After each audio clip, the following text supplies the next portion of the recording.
Dave Blakamoto here with UFC middleweight champion Israel the Last Stylebender Adesanya. How are you, champ? I'm good. What's up? What was that? Right, how you liking Vegas? I love it. I love the spot we're in right now. I like being away from the hoopla, you know, away from the strip, away from, all that shit, because I'd rather be around my own people, my own tribe. So yeah, I love the vibe that we have going, and then Lost just set it off in spectacular fashion. Knockout, round one, didn't get touched. So yeah, we're looking to emulate that come UFC 276. Let's talk about Carlos for a second, put some spotlight on him. From your point of view, how was his performance yesterday? Beautiful, it was magnificent. He just, he owned it. He owned the moment. As soon as I saw him at the station before he walked out, he just looked like he wasn't shook by us being there, showing the support. He even told us afterwards it helped him because he was a bit in his head tiny bit, but then seeing us there was just like boom, gave him what he needed. So there's 4 of us fighting in Vegas. Jenna's fighting in, where did she fight? Atlanta? No. Atlanta, yeah. So 5 of us from CKB fighting this week. It's 1 down, 4 to go. Jenna's gonna do work. And they got Kai, you got Blood coming up. Later on, but I mean, this trip, for this one, I feel like, Carlos has set it off, got off to a good start. I mean, last night, we were just kicking it back here, having a barbecue, shooting the shit, and it was fun. You can feel the vibe, I indulged, but not too much. And then, you can just see like the momentum building. The momentum is just like, it's brewing. So Jenna's up next in the PFL. She'll do that on the night before I fight. And then Brad, Alex, and myself will take care of business. How are you adjusting to the climate coming from New Zealand where it's in the middle of winter? I'm from Nigeria. It's hot as fuck. That's what I'm built for. So this is easy. This is nothing to me. It's part of my DNA. And I'm used to Vegas as well. I've been here too many times and my body just knows what time it is. We're only days away now from your 6th title defense against Jared the Killer Cannonier. Remind them how many title defenses? 6. Thank you. Why is it 6? I've said it before. I mean, regardless of how you feel about me, you just use common sense. My belt has 6 rubies right now, about to be 7.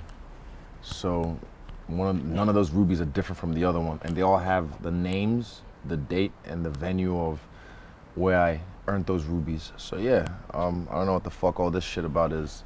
And that's the same interim belt.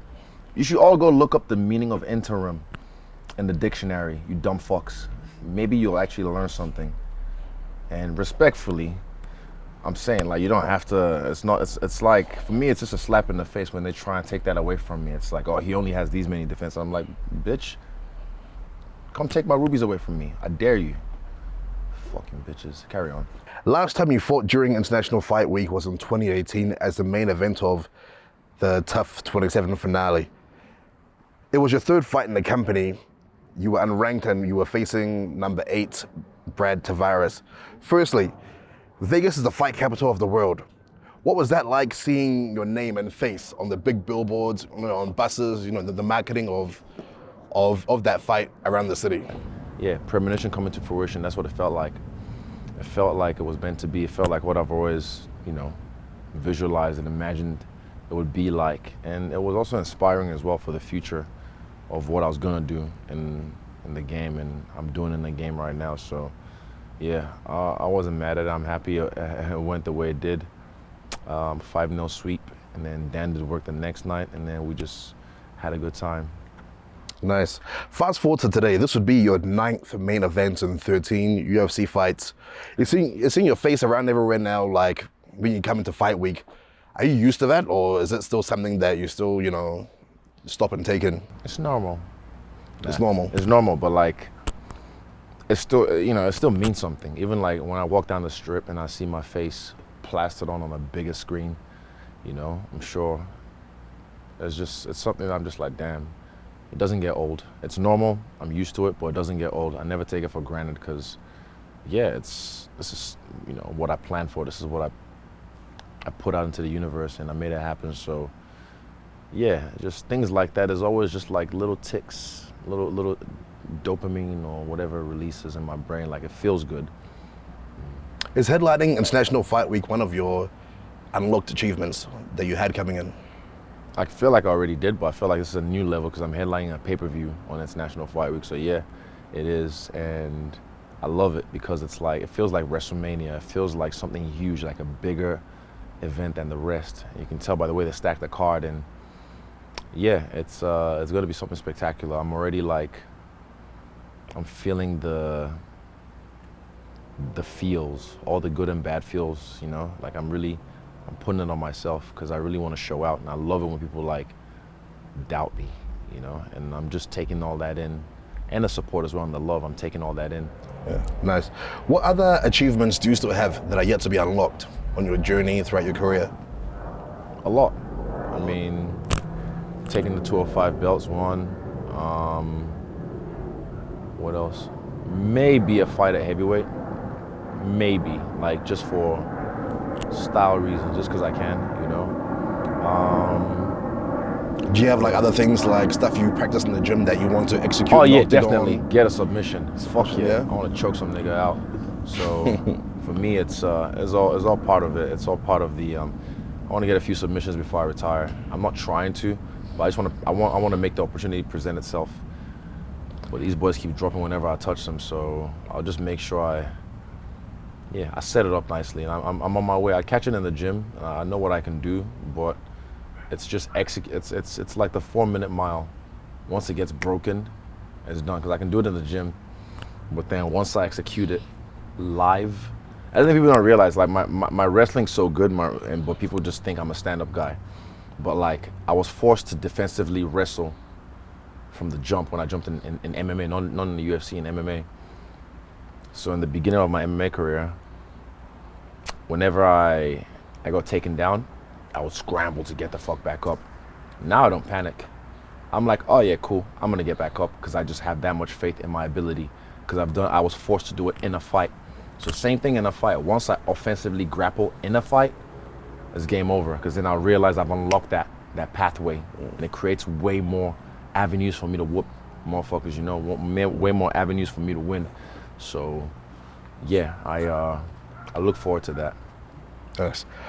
It's tough to get out of bed to do road work at 5 a.m. when you're sleeping in silk pajamas. 6. How true is this statement? Not for me, really, no. Because I'm pretty much set for life. You know, I've achieved what I wanted to achieve in this game when I set out, to be in the UFC. But yeah, it's not tough for me because I have killers in front of me. I feel like I have, a few more killers to take care of in my division, and then I want to, maybe lap the division again and get some new blood, some guys who are coming up right now. So yeah, maybe some super fights as well. Why not? But do you ever have those type of battles where, you wake up? Yeah, I'm human. So there's days I wake up and it's like, fuck. But then I know what I'm doing this for. I know what's at stake. Put it that way. I know what's at stake. So finding motivation is not hard for me. Discipline's getting better the more I mature. I feel like these last 2 camps I've been so disciplined in the way I approach, and I like the way. Yeah, I like the way I've approached this camp especially. Yeah. What are the other difficulties of being someone in your position that people don't really get to see or know about? Difficulties in my position? Yeah, this level of success, everything. A lot. Like you said, everything. It goes from everything.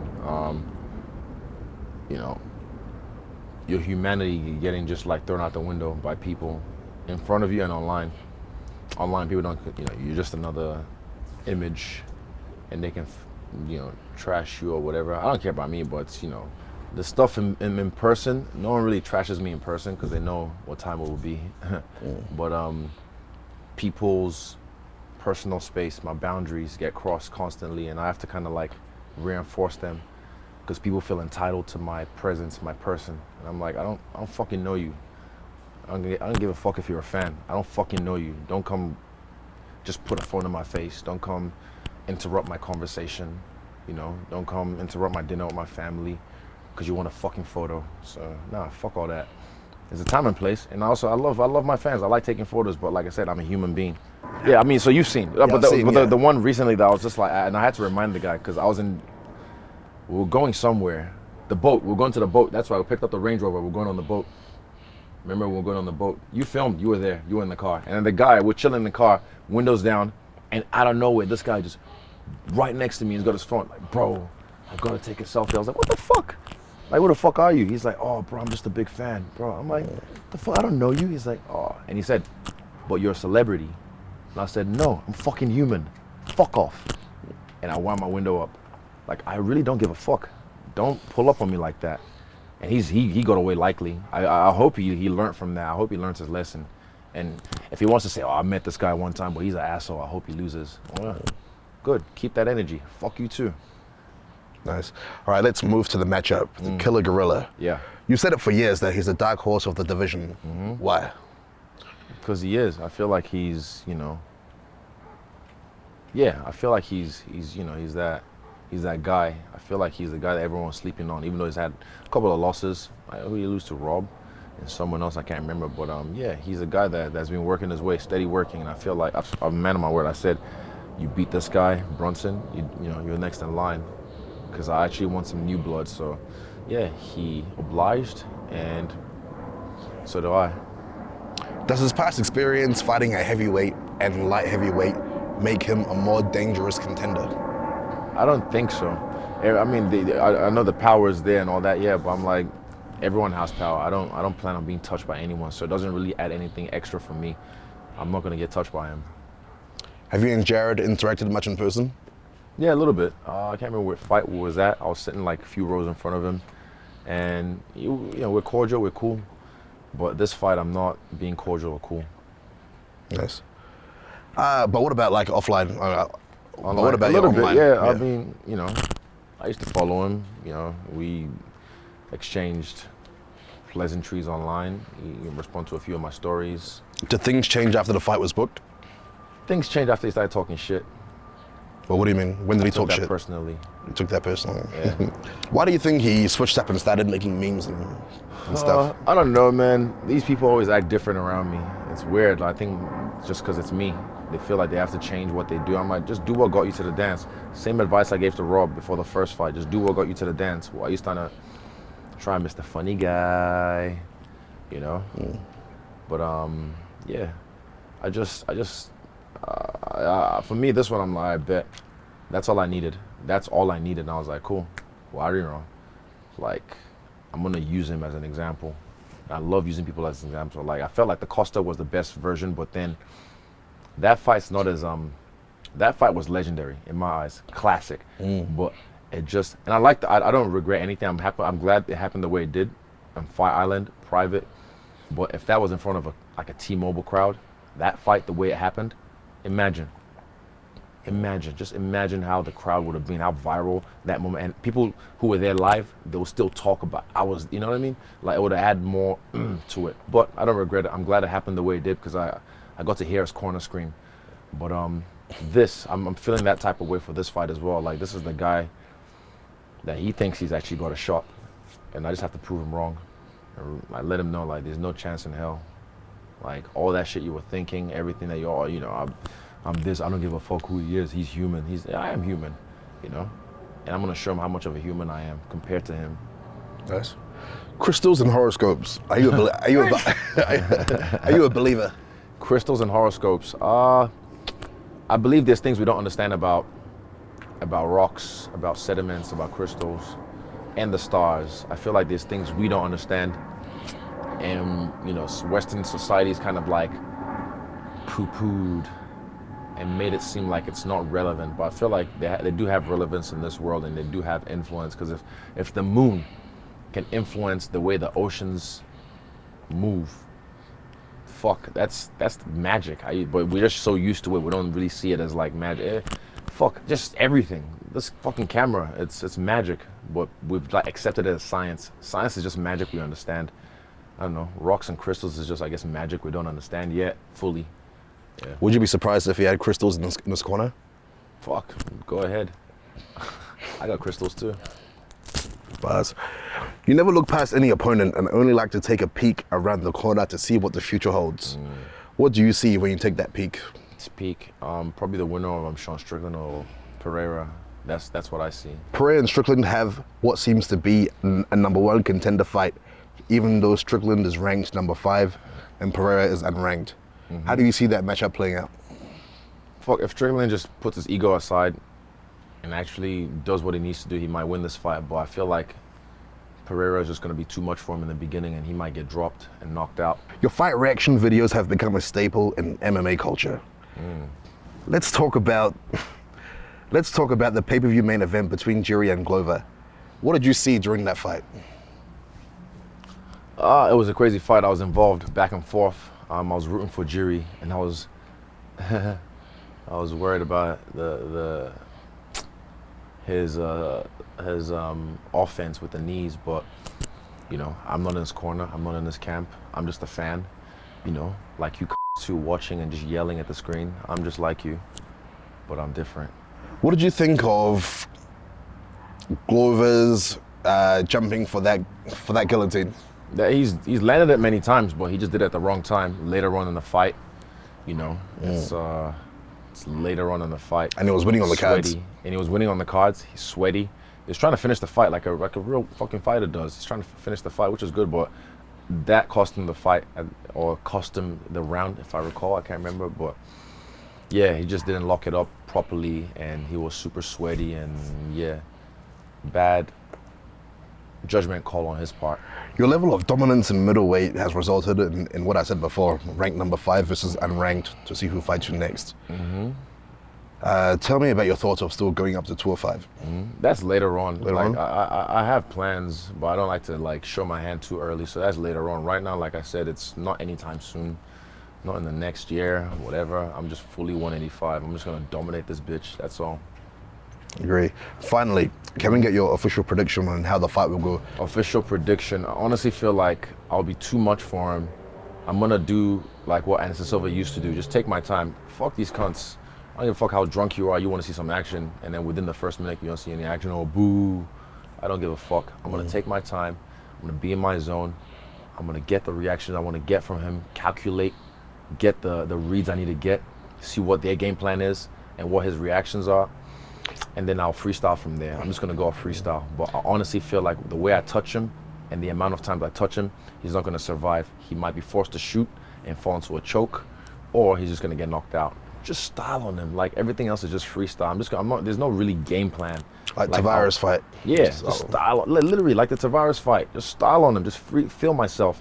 Whatever comes. Like the Tavares fight, we had the game plan, but you know, it was working, and then we also just added some more called audibles, and that was because of me. I'm just fucking being an artist in there. So, yeah, I'm gonna create some more art, a masterpiece. I like it. Thank you. Wish you all the best. Yeah. As we do.